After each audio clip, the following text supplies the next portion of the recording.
action step, yes.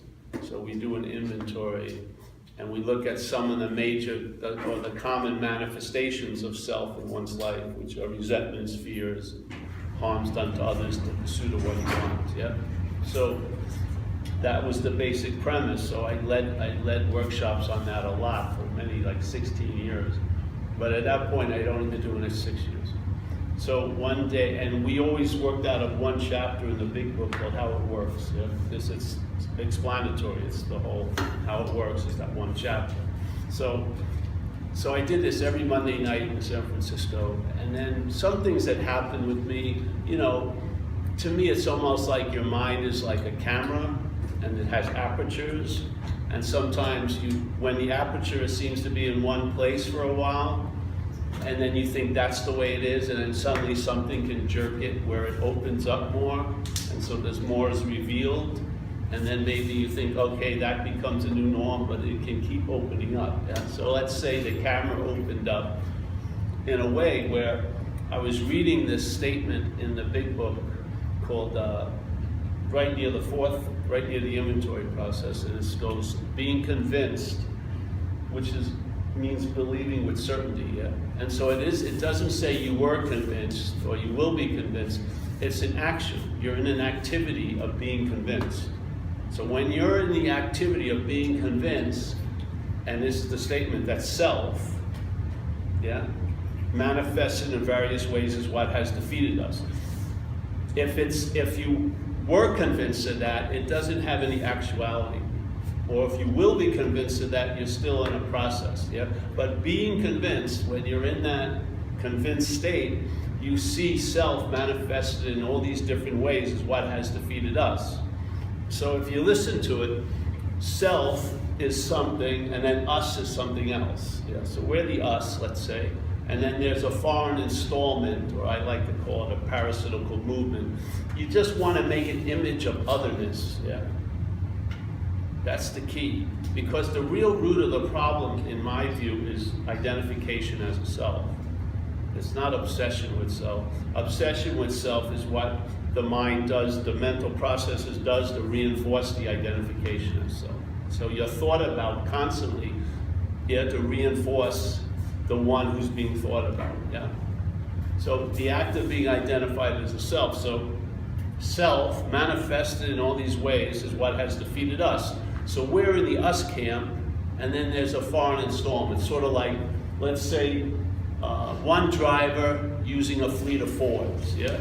So all the Fords are being driven by the same driver, so they usually end up at the same place. Even though the Ford was built in Canada or in Europe, you usually, in our society, you end up at those 3 parking spaces of institution, jails, and death, for many of us, yeah? Doesn't based on your intellect or where you grew up, that parasite takes you over, drives you a Ford, you're going to end up in certain similar locations everyone else ends up.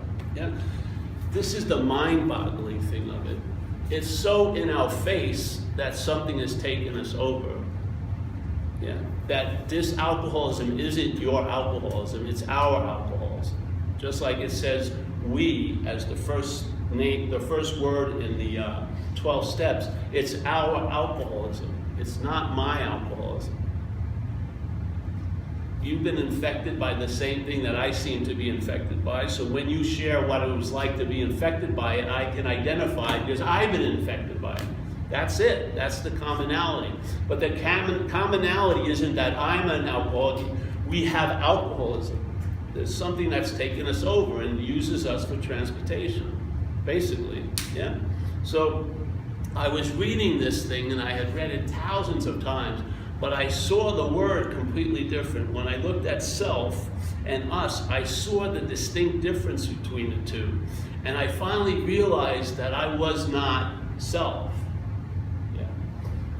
And as soon as I saw that I was not that, a possibility became possible that wasn't possible until that moment, which is I can be free from it. And then in that, from that point, in hindsight, I saw all my wanting to be free before was as that. You see, that's the bondage of self. The bondage of self is in the pursuit of freedom or the wanting to get out of the hell. The bondage of self is in this both places, yeah? The bondage of, and this is not ego.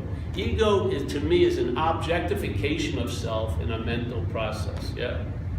But so if you think it's the ego that's driving you crazy, if you listen to people speak about it, they'll go, I have an ego and I've lost an ego. It's that feeling of being the one who has the ego and the one who's lost the ego. That's the bondage of self. That's the root of it, yeah? And to me, it's the act of being identified as something that you're not. You can never be that, you never were that, yeah? And you're never going to be that. But it can seem to be so to you. Yeah.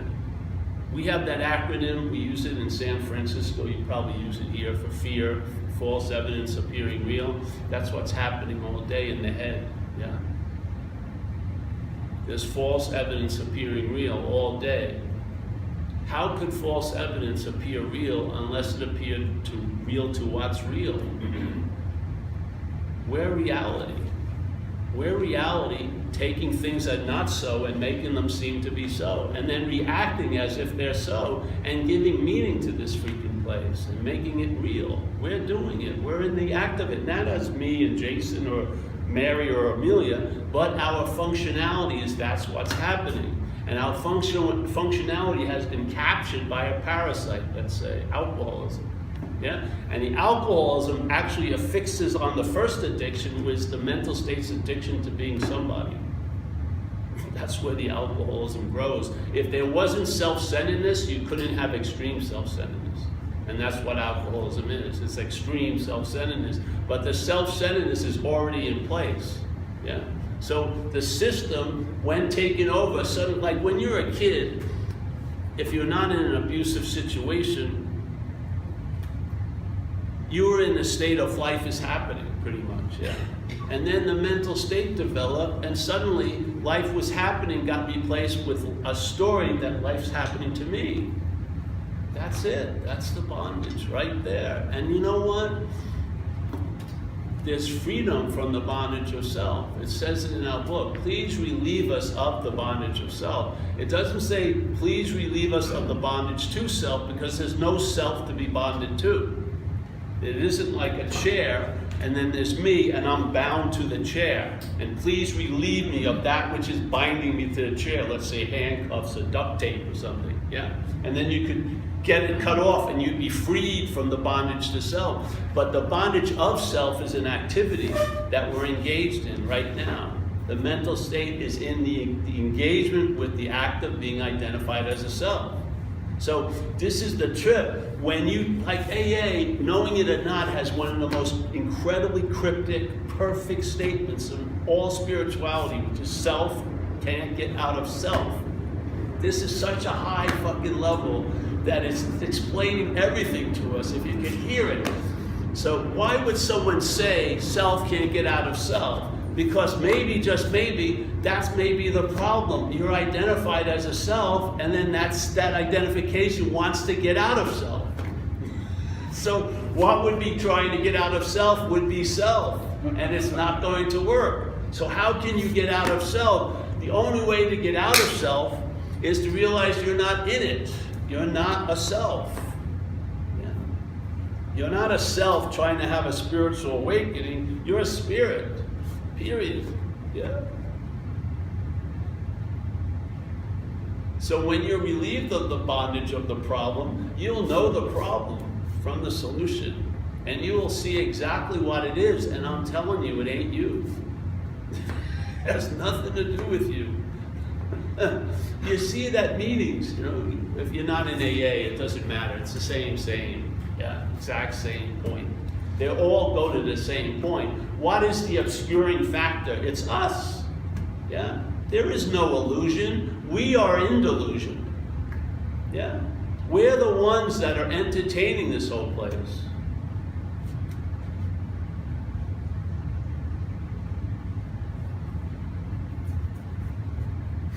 So from the solution, the problem is an activity. That's all it can be. You can never be what you're not. It's impossible. But you can seem to be what you're not. Yeah? It can appear to you that you're really fucked. It can. Just like in AA, one of the things that gets missed a lot in the forward, which is, we are 100 men and women who have recovered from a seemingly hopeless state of mind and body. Seemingly means it appears to be true or false to us. That's the whole point. Every condition we're in is a seeming condition.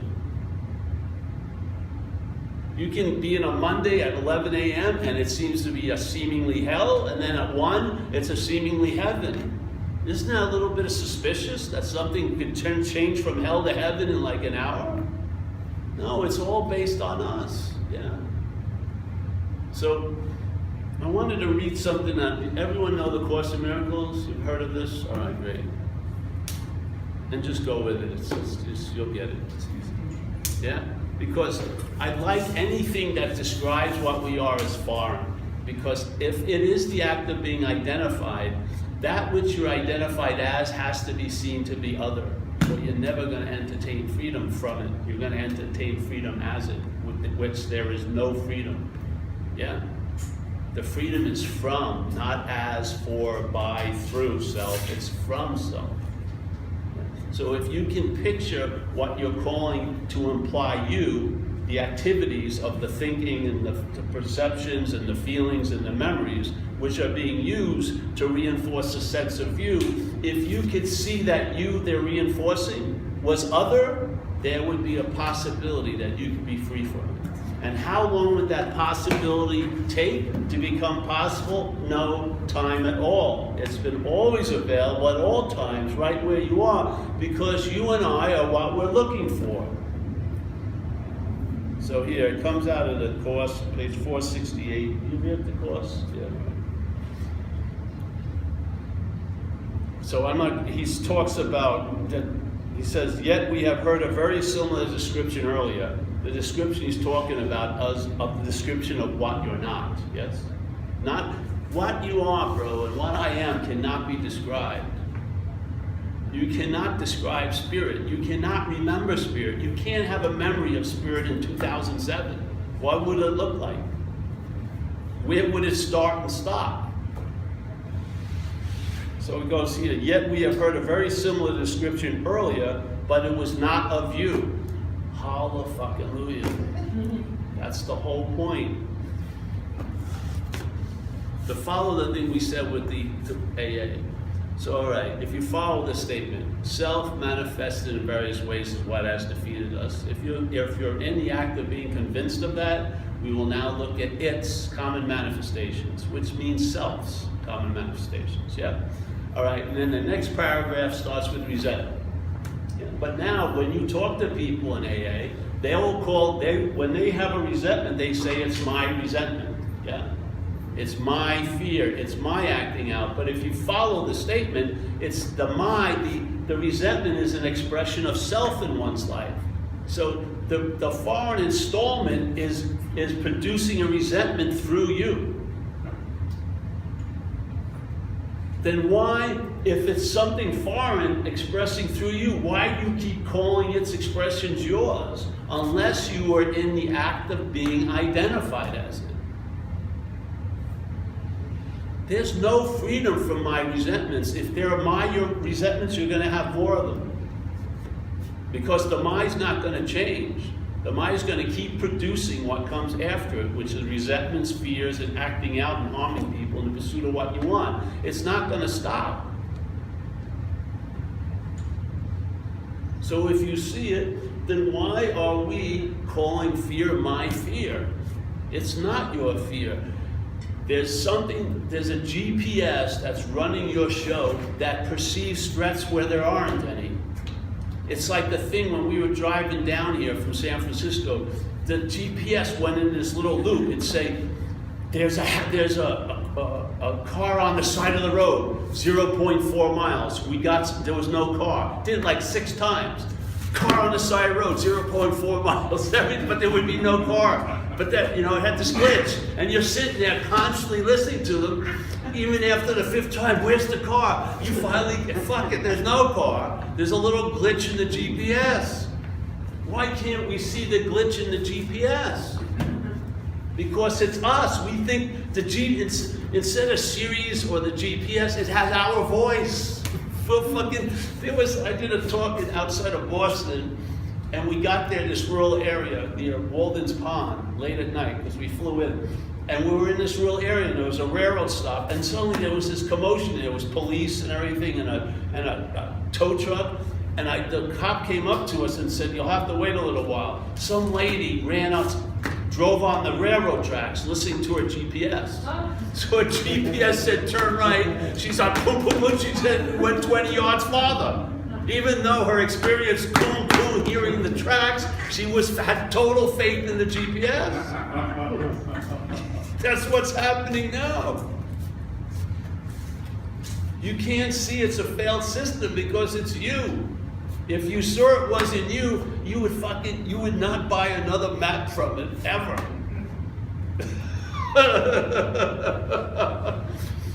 The whole point of this message really is this: what you're calling you is an activity, a compilation of activity. If you could see it as other than you, the way you would see it would be so different. And you would stop listening to the thoughts because they're not yours. Just like if you had Stanley's thoughts in your head and you knew they were Stanley's and you weren't Stanley, you would fucking turn the channel like in 5 minutes. But when it's you, you've been listening to it for 40 years. So he goes, but still this strange idea, which it does accurately describe, you think is you. You can't be it, but you can think you are it. See? It's the thinking that makes it seemingly so. It says you think is you. Exactly. Without the thinking preceding it, you would never get to the fact that it's you. You would never even get close to it. Yeah. Reason would tell you, or you can say wisdom would tell you. Reason would tell you that the world you see through eyes that are not yours must make no sense to you. That's what's happening. Let's call them alcoholic eyes. A world that you see through alcoholic eyes makes no sense to you. You cannot believe you did the same thing again that you did the day before. You're in a complete, pitiful, incomprehensible demoralization, yet you're still in a complete reliance on self to try to get you out of it. That which produced what you seem to be in, now you're going to rely on getting you out of it. This is all because you're taking it to be you. I'm telling you this because it's happening with me. You only know the problem from the solution. Seriously. When relief becomes stabilized, you'll realize very quickly why it wasn't stable before. And you'll see your little grimy fingerprints on everything. Literally. So, let me go on this one. If you don't like this, we can go another way. Okay? Everyone's into it? Of course. All right. To whom would seeing such as this send back its messages? To whom would the seeing from this point of view of self-centeredness, who is it going to send back its messages? Not to you, obviously, but to what is thought to be. Yeah. Surely not you, whose sight is wholly independent of the eyes that look upon the world. So they're talking about the absolute sight, which is awareness, yeah? Your awareness is wholly independent of the eyes that see this world. These eyes are not seeing, they facilitate seeing, yes? The eye is not seeing, awareness is seeing. Awareness is hearing. The mental state says the hearing implies you're the hearer as the body, and you're the seer, and you're the feeler, and you're the taster, and you're the toucher. That's its first heist, and it just duplicates the robbery over and over and over again. Its whole movement is the claim. So when the thought system is claimed, it implies that you're the thinker. It's the thinking is always used to imply the thinker. Feeling is always being used to imply the feeling. And the most craziest of the blues is actions. When there's an action that comes through this apparatus, you claim it, that you're the actor. Yes? And what would happen if you saw you weren't the doer? Whose life would it be anyway? The whole premise of this whole story is that you're the doer. Yet in AA, you come into AA, and one of the first things you admit is your powerless over alcohol or drugs or whatever. And your life became unmanageable. And we use the term, it's sort of like dancing with a gorilla. You're going to stop when the gorilla wants to stop. Then why is your head constantly harvesting guilt and shame on the actions that happened when you were under the influence, when you had no say in the matter? Why is that stubborn sense of being the doer still in place? Even when you get relief from the alcoholism, you don't get relief from the identification as self. If you really got the powerlessness, there would be forgiveness. Because you see, you would have done whatever you did to anybody unless they could physically stop you, basically. That was my condition. And when I came into AA, I got the idea of a disease. And I remember the first amend I had to make, it sort of caught up to me out of the blue. Yeah? I was going with my friend, we used to ride motorcycles. We pull up our motorcycles with our hopeful new girlfriends on the back. I was like less than a year sober, trying to impress the babe and everything. We walk up to my friend's apartment. This lady walks down, Asian woman with some blue jeans with all paint all over them. I was a house painter, yeah? So we went in, my friend forgot something, went down. He came back in the room and says, oh, my neighbor wants to ask you a question. So I'm thinking she needs some advice about painting, you know? So she walks into the room where we're all sitting and she says, hello, Paul, you owe me $500. And it was like some lady I used to know, and I had stiffed her when she moved into the apartment I had and said, oh, this is a down payment. It didn't go anywhere to any landlord. It went to me. So she caught me with my basic pants down. Hey, you owe me $500. I did not feel a second of guilt or shame because I knew to my innermost that I would have done to her, I would have done it to anybody. Yeah? That's where forgiveness is in. Forgiveness is in relief of the bondage of self. When you're relieved of the bondage of self, you're relief of all the guilt and shame that reinforce the bondage of self. You actually get let off the biggest hook of all, your own. Yeah. So, if this is not your vision, what can it show you? All right. So, if this is not your GPS, what can it show to you? What can a failed system show to you? It's failed. It says it in our book. It says, why are you in so much fear today? Isn't it because self-reliance has failed us? It's telling us right there. What would be the highest level of self-reliance but identification as a self? You couldn't be more. I never thought I was cocaine. I did tons of freaking coke. Not once did I think I was cocaine. We're starting at that point. It's like we are identified as coke already. That's the starting point. And then it just riffs on that. We're already in the identification as self, yeah? So even when we find that it was self defeated us, we still think self is other than us, you know? We still think it's like an ego or something I have. It ain't. It's identification as. You're identified as the problem, even while you're seeking the solution. That's why in the third step in AA, he talks about quit playing God. Yeah, so, okay, sounds great. But then, what happens if the idea of quit playing God is claimed or heard by that which is playing God, which is selfing, yeah? What happens then?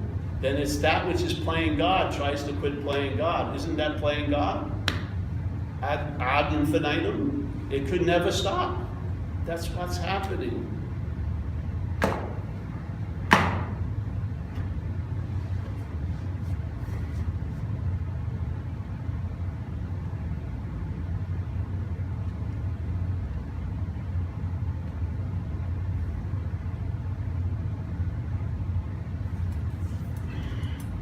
I used to do it, the poopa scoopa thing. Remember that story? Some old people in here, I'll share that one. So let's say some guy has a beautiful house and he has a great yard.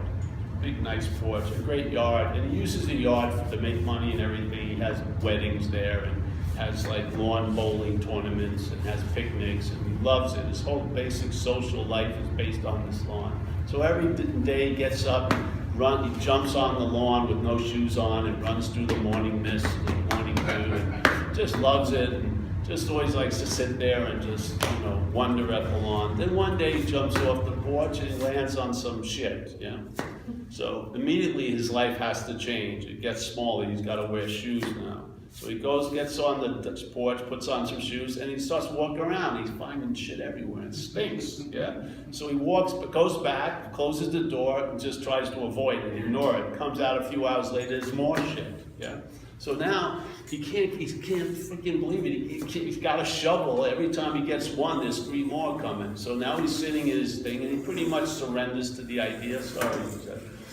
and then and he buys pictures of lawns, and just starts reminiscing, and he starts calling his friends up. I'm so bummed out, I had to cancel the lawn tournament and everything. And they're saying, oh yeah, my whole lawn's full of shit too. And they're all like getting, they start having meetings and they're talking about, fuck, I'm overwhelmed by the shit. And so then he gets this idea, well listen, he looks on the internet and he finds a pooper scooper. So he buys the pooper scooper and he gets pretty good at picking up shit. He shares it to the other people in the meeting. And then the word gets around, he becomes like a circuit speaker. He's going to big conventions, so everyone's got there bitching about lawns, and there he's all life learned away.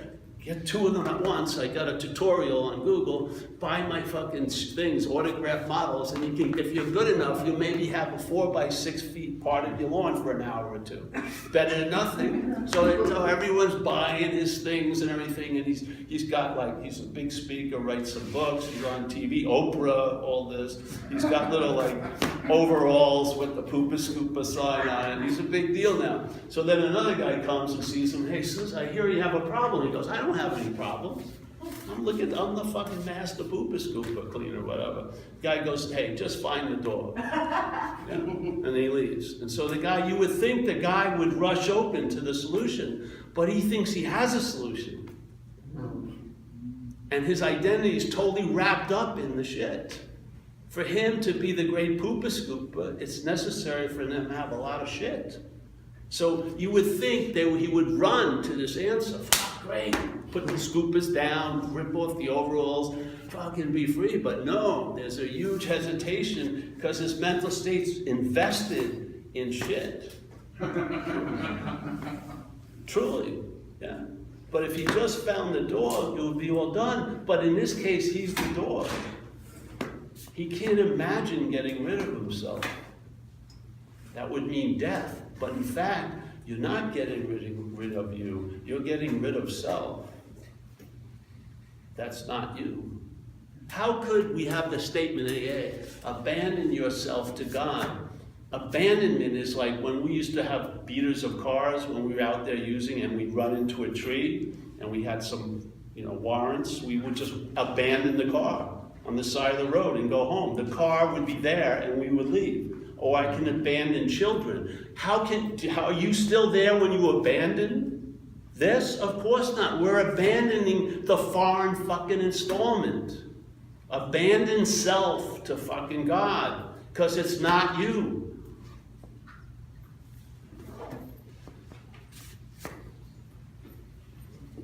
This stabilized as big time relief for me.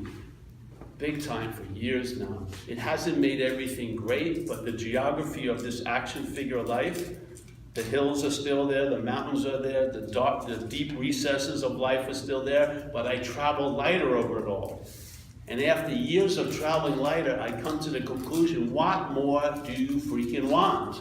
If you had the ability to travel lighter through whatever comes your way, you wouldn't have any desire for awakening or enlightenment because you would be satisfied and content now.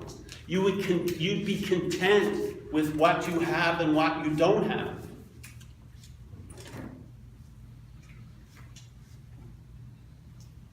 It's like the idea of humility. Someone who's in humility doesn't know they're in humility. Someone who's in peace doesn't know they're in peace. This is an activity. Just like the bondage is an activity, freedom is an activity.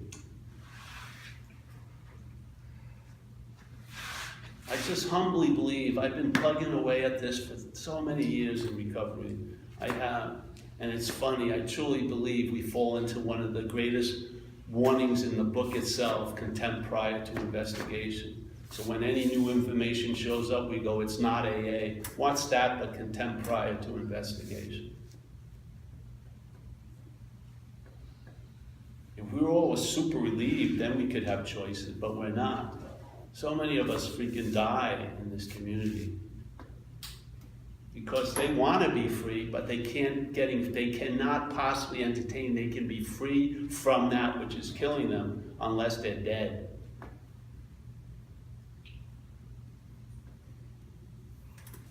So there's a solution. Now, if you jump into non-duality, which I believe AA in time is getting there already, like they said, we know but a little. People are going to add on to it who come later. Well, here we are coming later and we're adding on to it. I humbly believe I know what the root of the problem is, and it's the act of being identified as a self.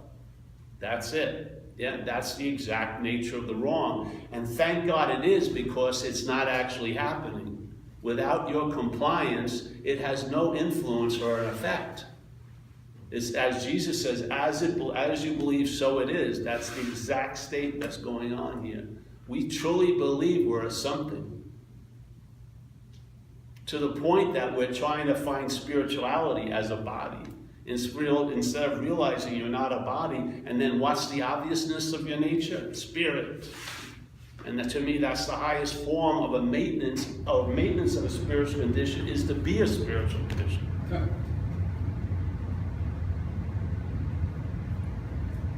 So non-duality basically says not to.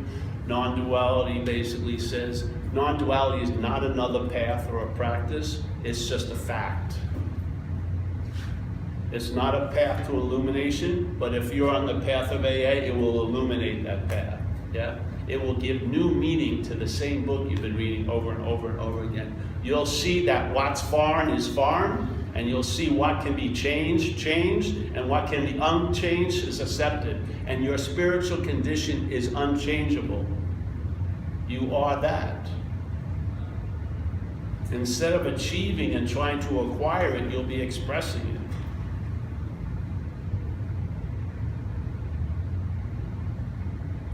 So non-duality is just trying to make a correction of something that never happened. Not two. Yeah, what does it imply? One, it's not one either. It's just not two. You'll find out what it is by realizing what it's not. And it's not two. There is no subject-object. There is no yes and no. There is no high and low. That's all the dreaming that's going on here. And none of it has ever affected the context of awareness, yeah? You are that, and you will always be that. Whatever you did or didn't do hasn't affected that at all, ever. You are completely unblemished, running through this hallway of shit and fans called living. Yeah. There is no solution to an imaginary problem. That's the solution. The freedom from bondage is prior to bondage, not after bondage. You see, you were never the one that was bound. That's the freedom from bondage. The mental state is playing with time. We believe time is linear. It doesn't play that game. What it does is it comes after the fact, and it implies it's before all facts. Yeah? So you are a thought. You are a product of a process that wasn't firing when you were a kid. For a long period of time when we were young, there was no sense of self. That had to grow when the mental state grew, yes? I just think it's such a fucking great gospel, really.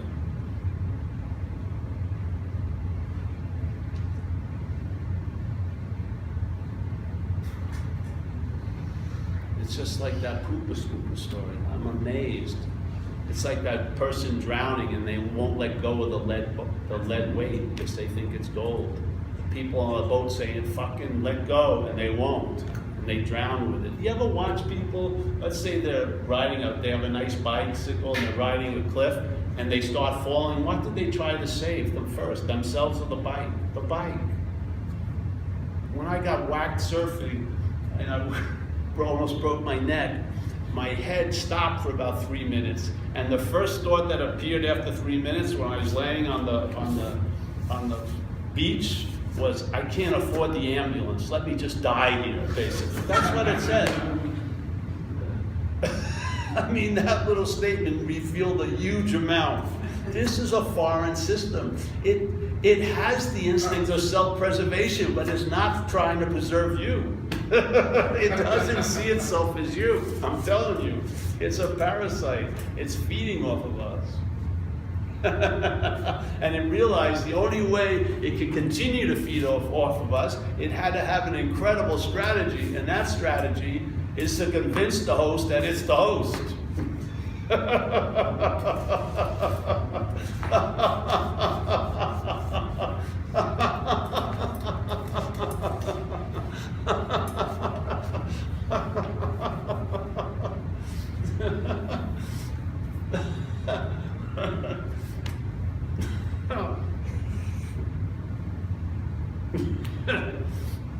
It's not going to let you live.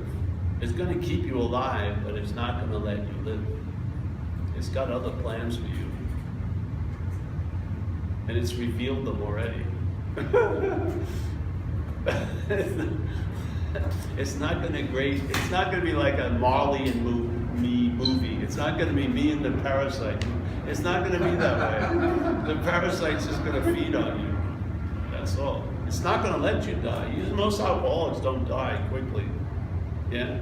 They go on and on. They have limps, cold sores, fucking everything. They keep on cooking. The parasite has no intention of letting them go yet.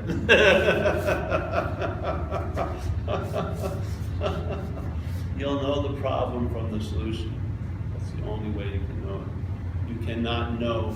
If you study self as a self, it's going to be self-knowledge, and that will avail you nothing. Just listen to satsang, come here. The feeling is awesome.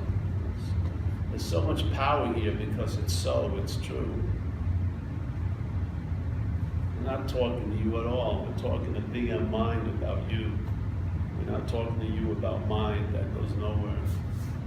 We're talking about mind to you, about you. That's all. That's all this message is. This message has never been directed to you, the you that you're not, ever. It's always been thrown over the head. Yeah. I have so total faith in this message, total. You don't need intensives, you don't need retreats. Yeah, just let the mind entertain, let the periods drop off in the fucking paragraphs, and just hear a message. And if the shoe fits, wear it, yeah? If something that's said explains like years of your freaking living, then freaking wear those shoes and see how it goes, yeah?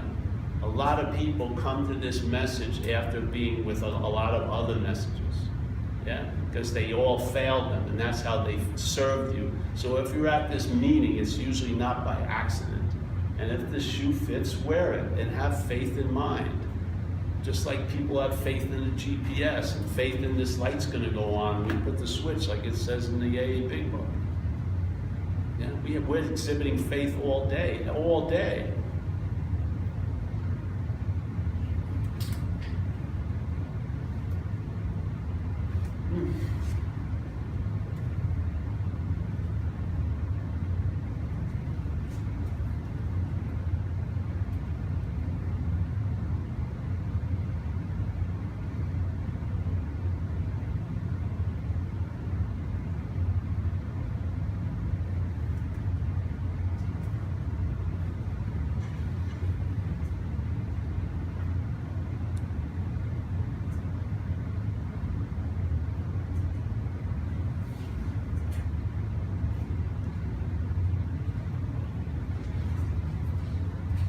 Any questions tonight?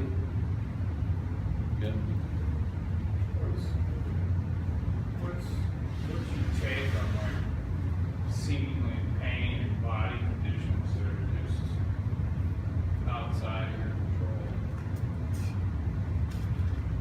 Yeah, they seem to be outside your control. That's my take on it. That's it. Well, there's pain and then there's suffering. The pain comes and goes. The mental state likes to extend suffering in time. Yeah? The suffering can be dismissed, the pain will still show up. But it's usually different when it's pain than when it's my pain. My pain connects to stories about you being in pain before, and then the fear that you'll be in pain later. That's mental suffering.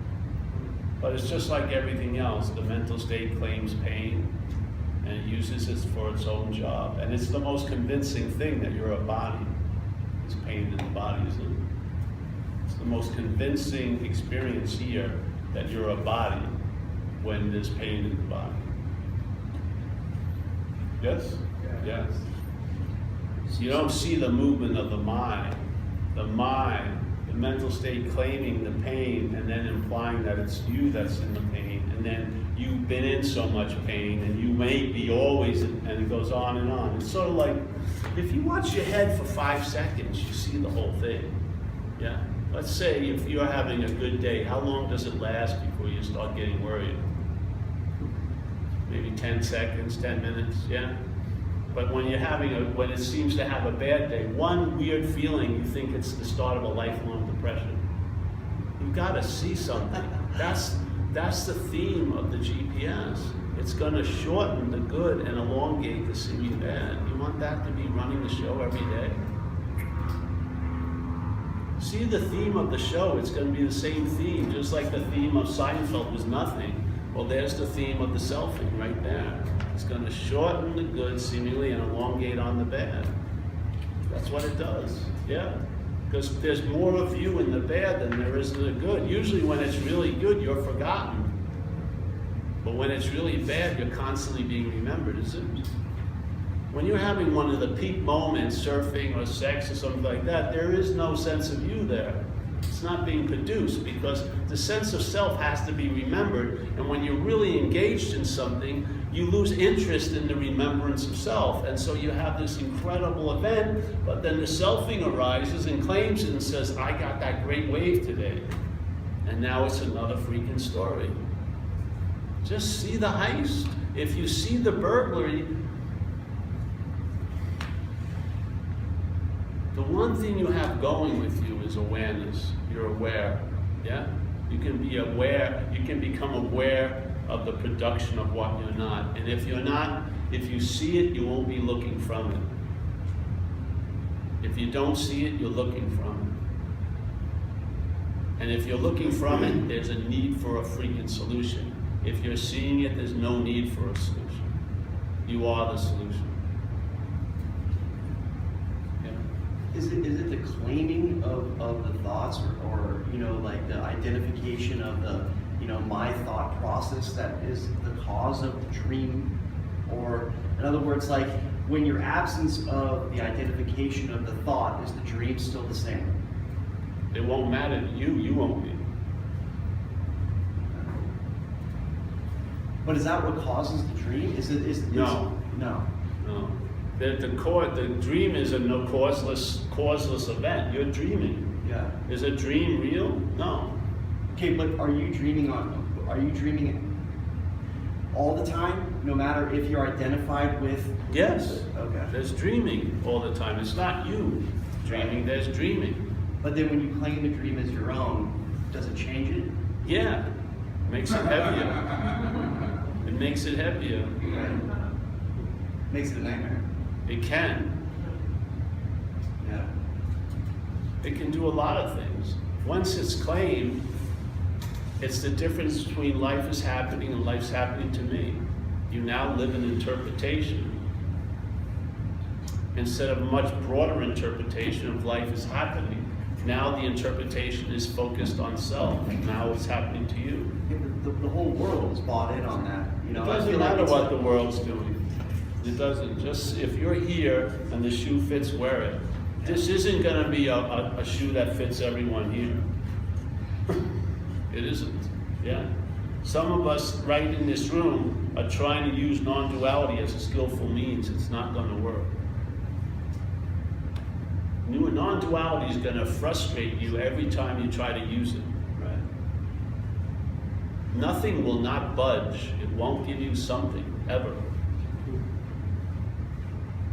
You just keep getting nothing, and then you come to the realization that's everything. That's how it goes, in my experience. Yeah? I've tried to use this. When I first heard this message, non-duality, there is no self, you know. First of all, most people I run into who are using this on an intellectual level in AA, they just don't want to do the steps, basically. It's like, there's no self, there's no one to do the steps, so I'm not an alcoholic, so I don't have to do the steps. Well, don't, and you'll be a drunk alcoholic. But it's sort of like if the body had diabetes and you woke up and you stopped taking the insulin. Of course not, you take the insulin. This is the exact thing with alcoholism. This is what happens when the mental state claims non-duality. It tries to get an advantage out of it. What's beautiful about this, non-duality will not budge. You will not be able to make anything out of it. It's sort of like a coyote running into a desert tortoise. The coyote tries to get to the meat for about 2 minutes. He can't get in and then finally leaves. This is what the mental state does. It tries to make something out of non-duality, even to the point of trying to be a non-self as a self. And then it loses interest in it, and that's when the nothing shines bright. This is not a typical path. This path is based on loss of interest. You lose interest. In the storyline? You lose interest in everything. And then the interest is now distributed in a different way. And to me, what presence is undirected interest and attention. That's what it is, because the mental state is constantly directing interest and attention into what's not happening all day. Because you can seem to appear in yesterday and tomorrow. Yeah. So what happens is you lose interest in those dead preoccupations that are all about you, and like we say in AA, you gain interest in others, or you just gain interest in being here. And then you are what you've been looking for. You have a sense you are finally what you've been looking for.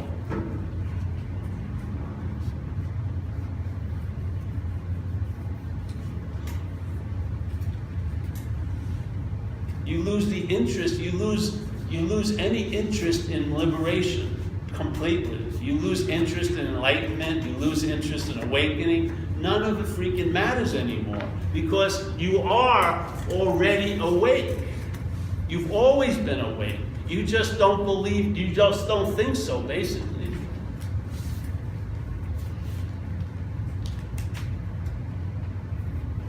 And then you stop looking for what cannot be found, I'm telling you, and you start looking for shit that can be found, like a latte and a date or something like that. You will have success in your life. You will, if you're looking for what can be found, you'll find it. But we're busily looking for what cannot be found. You are what you're looking for.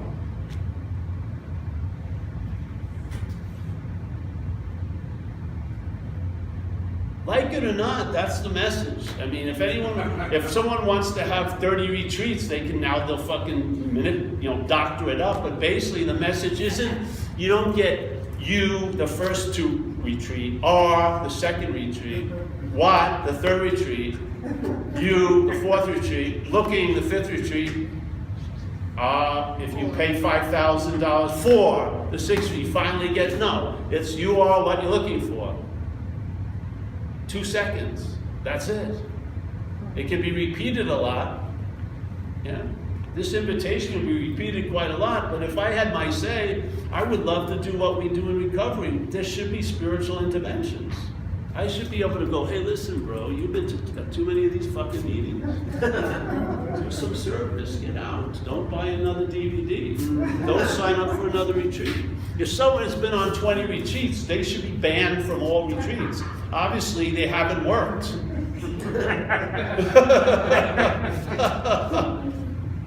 You think the 21st one's going to work?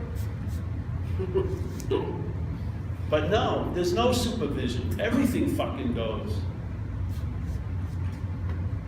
I talked to a lady on Skype, $1 million she spent on spiritual seeking. $1 million. Unfortunately, none of it had gone to me. When she got to me, We had 2 sessions on the phone, that was it. I never heard from her again. It was like the golden cow, I could have milked it for years. Oh yes, honey, if you just stick with me for $5,000 a month, by the 12th month, you'll have an awakening. Yeah, you awaken to the fact you just gave a bum $50,000 for the last 11 months. You are already awake. This is it. This is all there is. You're not getting out of here as a body. You better come to terms with it. Yeah? You cannot accept this place if you're this, can you? Has the urban renewal project ever stopped when you've taken yourself to be this? Has it? It's the true acceptance only comes when you realize you're not this. Then you'll be more of an individual when you've been not an individual. Serious, I'm telling you. It's not the way we thought. This does not go the way we thought. It's actually self-interest is the biggest deterrent. And hopefully by the time you come to these talks, you've been interested in so many fucking ways, and they have failed thee, yeah, that finally you've lost interest and you're at a non-duality meeting and now you're primed and ready.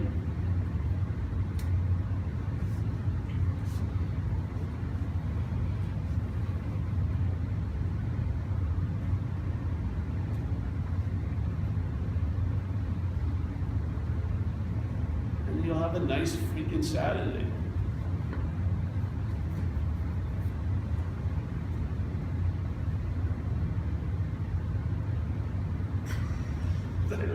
Any more questions? I can't say it any better than I just said it. I will tomorrow night, but tonight I can't say it any better. I can't. I've made it as clear as possible. It's on you now. You've been served the spirit's subpoena. I've done my job. Yeah. So if people are like in the morning, if people are in the morning over like difficult situations, divorce, loss of job, loss of family member, what is it with non-duality that reacts? I mean, you're in something difficult, I get that, but It allows you to completely be in it. until you no longer need to be. I'm not saying until anything. It allows you to be completely in it. Whatever it is.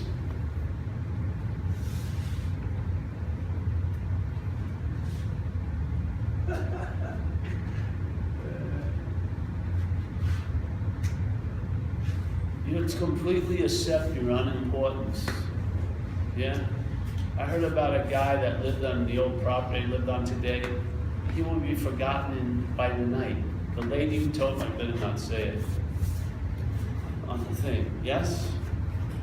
The self-centeredness is so strong here. People drop like flies around us. Very rarely does one thought go to them anymore.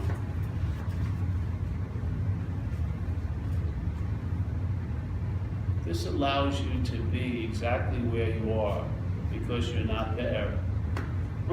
Literally. That's the only way. The only way this could ever have acceptance is by realizing it's not me. If this was me, it demanded fucking work. I have a lot of blind spots, tons of opportunities for great improvement. Yeah? But that urban renewal project was canceled. It's not me. You see a Toyota, you get a Toyota, basically. Yeah, but yet you still maintain the thing, right? I don't, but it maintains itself, yes. Yes, for sure. It has a certain modicum of maintaining it, yes. Though when I was out there using, I wasn't maintaining it well. I had this happen, I didn't take care of it at all, this leg.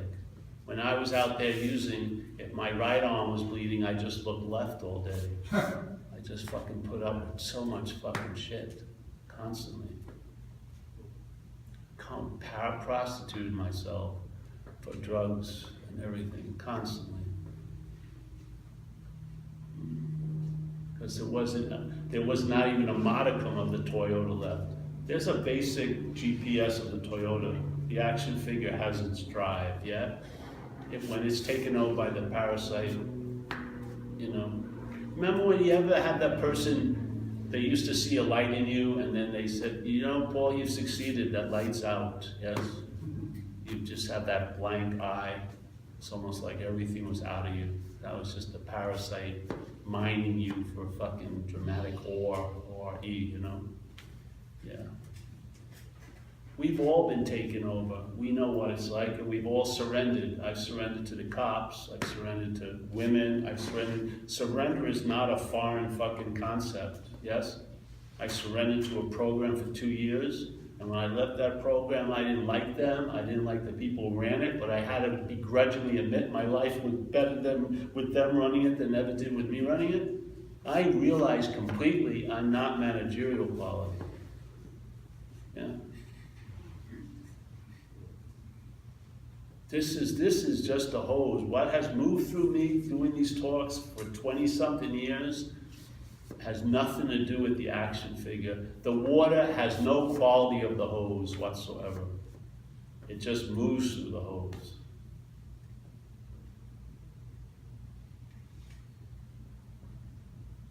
Something is going to express to you. It could be a parasite, it could be spirit, it could be divine light, whatever you want to call it. But you'll know the difference when it's moving through you.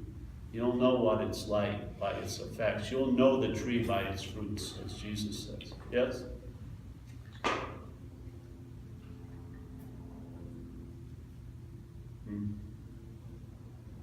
In AA, we have the higher power. The Course in Miracles has the Holy Spirit, yeah? So in Course in Miracles idea, the same minutia, the same data that your head is using to produce the bondage of self, if surrendered to the Holy Spirit, will allow you to dream yourself out of the dreaming. It's the same information, exactly. It's what's directing the information. Yeah?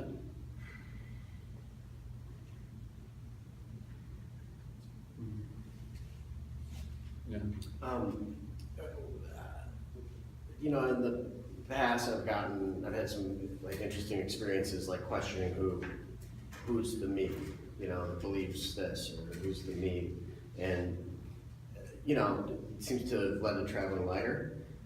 Is there ever like a time where it's like I almost see self start using it, you know, like, oh, I really like riding a motorcycle. Who's the you that likes that, you know, like it's having like the opposite effect, but. You know, does there ever come a time where you don't ask yourself that? Yes. When do you know to stop? Now. Yeah. Yeah. Don't.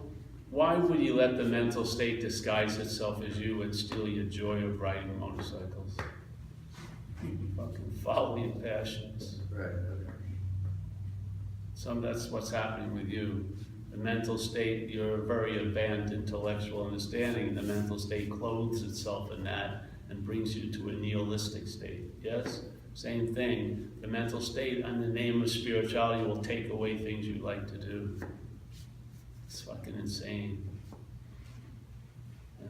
It's just like a sheep in fucking spiritual clothing, it's the same sheep. Yeah? Yeah.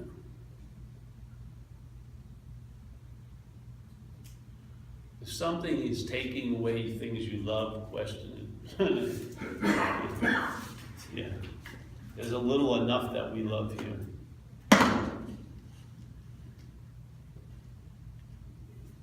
Maybe this will help. See, when I went to my first talk like this,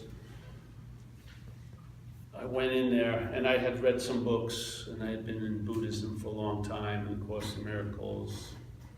So I went in to hear this lady speak, and just by being in the room, some stuff happened, and I said I wanted to share, so I raised my hand. There was a few people. And I said, you know, when I came in here, I was watching my physical, emotional state, my mental state, but there was a subtle assumption it was me, the real me, seeing all that. But just listening to this, I realized that was a mental state, claiming to be the one seeing all the other states, yeah? Now that's the robbery. So then in the next few months, it happened about 7 times where the aperture would open up and then there was a subtle claiming of being the one who's clear and stuff like that. And then suddenly the camera would go back and that that I was suddenly looking from would be seen. And so it kept doing that about 7 times, and then it was like the 100 monkey syndrome. The bigger mind got the principle. This is always going to arise and claim what's there. That's what the mental state does. The mental state comes after and says it's before. I caught it 7 times, I don't need to catch it anymore. I saw it. Once you truly see it, there's no need to catch it anymore. In other words, the resident is in the house when the burglar tries to get in. The only way the burglar can rob you is when you seemingly are not there, and that's through the identification as self. When you're home, it cannot rob you. Yes? When you're present, it cannot rob you. And I'm saying you're always present. We just don't think so. Lose interest in the thoughts, and you'll lose interest in tons of impossibilities you think are possible, like you could be out of a moment, you can be this, you can be that, you can have exiled yourself, you could have separated yourself from the whole. All of this is fantasy land. It's all made up. Nothing's actually ever happened. Not one bit of what you are has even felt the reverberation of it all. Yeah? Just look at your day. Do you have volition in seeing? If your eyes are open and you're looking out a window and a bird flies by, you're going to see the bird. Even if you vowed not to see a bird that day, you saw a bird, yeah? There's no volition in seeing, hearing, feeling, tasting, and touching. Yeah? And I was seeing just as much as I'm seeing now on my worst day as my best days, yeah? The seeing has always been stable, and it looks like all the shenanigans that I was up with never really affected the baseline of seeing, hearing, feeling, tasting, touching. When I was up on coke for 10 days, I was seeing, hearing, feeling, tasting, touching. And when I was on a retreat for 3 weeks, I was seeing, hearing, feeling, tasting, touching. It seems like I have no say in the matter, basically. For the basic aspect of living, I have no say whatsoever. It's sort of like something knew better to give me any fucking power. Yet, we assume we have so much importance. We assume that we're the thinker, and therefore we constantly are in frustration why our thoughts aren't listening to us. Why would my thoughts drive me crazy as the thinker? They should be in line with the thinker. Are they? It's all made up. You think you're before, but you actually come after. The thought of you is an afterthought. It's not before all thoughts. What you are is before all thoughts.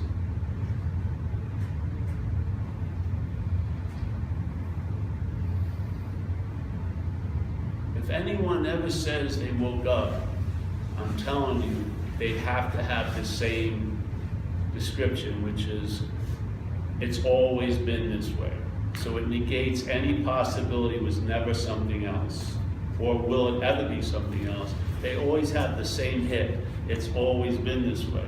So really, in a sense, what's revealed is nothing actually ever happened here to disrupt what's always available at all times. Why not entertain the possibility of that now? Not by entertaining it, by entertaining what you're not. See it. See it's not you, and you will find out what you are. But you can't know what you are. The only possibility we have in regard to what we are is being it. You cannot know it and study it. You can study what you're not, but you cannot know and study what you are. You can only be what you are. And I'm humbly saying you are being what you are right now, except most of us don't think so.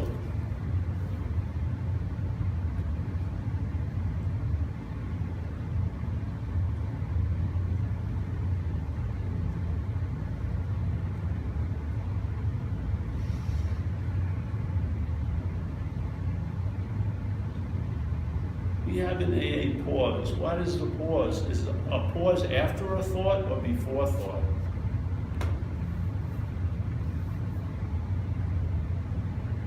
Is the pause after a thought or is it before thoughts? It's before thoughts. That's what we are. Our showing up in our life, we as what we're not describe as a pause. That's us. We're the pause. We're that pregnantly vibrant nothingness. That's what we are. That can change your life. A couple of pauses have changed my whole life.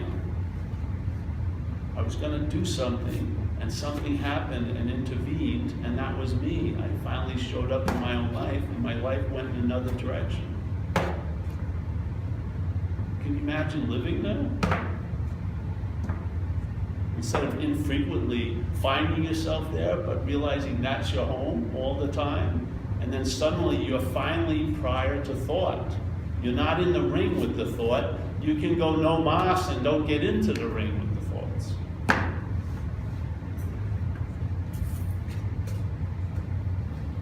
This whole place, the whole magic trick is based on time. That's all it is. That which comes after is implying itself to be before. So now we believe square 4 is the beginning of the Monopoly game. It ain't. It's square 4.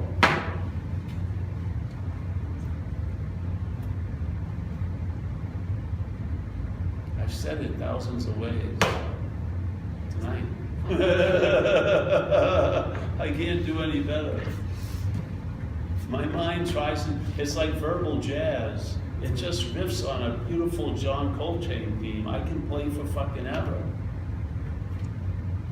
Because you can't capture the note. That's the beauty of it.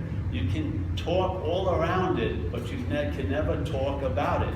That's the biggest challenge of all. There's nothing better for a jazz verbalist to attempt is to try to describe the indescribable by describing what we're not. That's the beauty of the fucking song.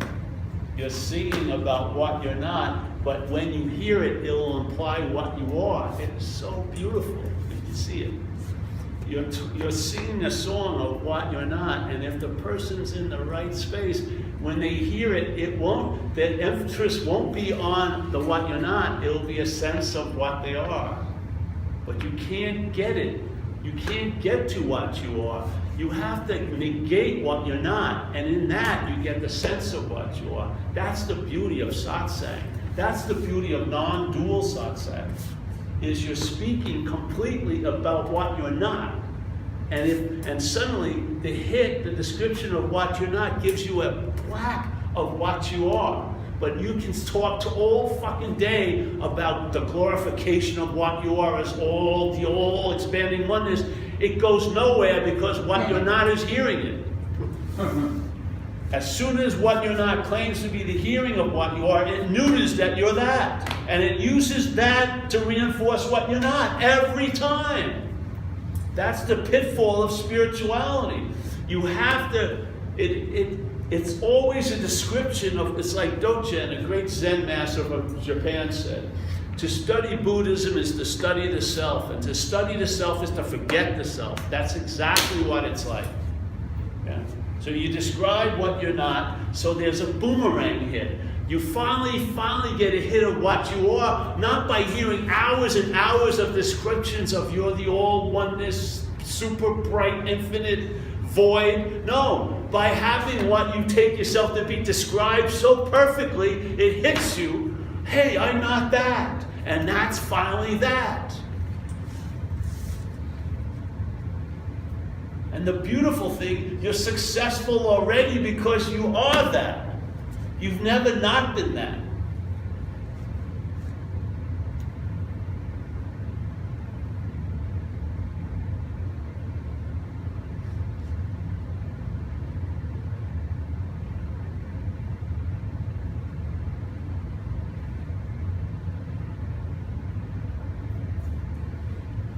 Yeah. Yeah. You just feel it, fucking power. Yeah. I never heard anything more authentic. And it was like an unspoken yes that's been reverberating ever since. And what's beautiful, in time, it has shown itself to be the last answer, which is the greatest answer of all, that it negates all need for any more answers. Beautiful. I haven't entertained anything else in 15 years. since I heard this, or how many years it was. Not one fucking thing. I didn't try to turbocharge it. I didn't get into extreme non-duality. I didn't get into radical non-duality. It's just ordinary dog shit awareness reality. It's worked beautifully, beautifully. Totally reliable at all times, right where you are, with no requirement necessary other than the ones you make up. And if any spiritual practice, all they can do is remove the requirements you've set up to be yourself, basically. That's the best they can do, is to remove the requirements you've set up to be yourself.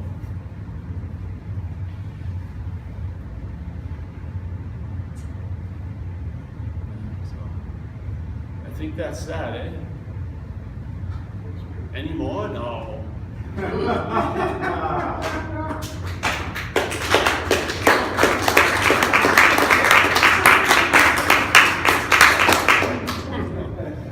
Any more questions? No, no.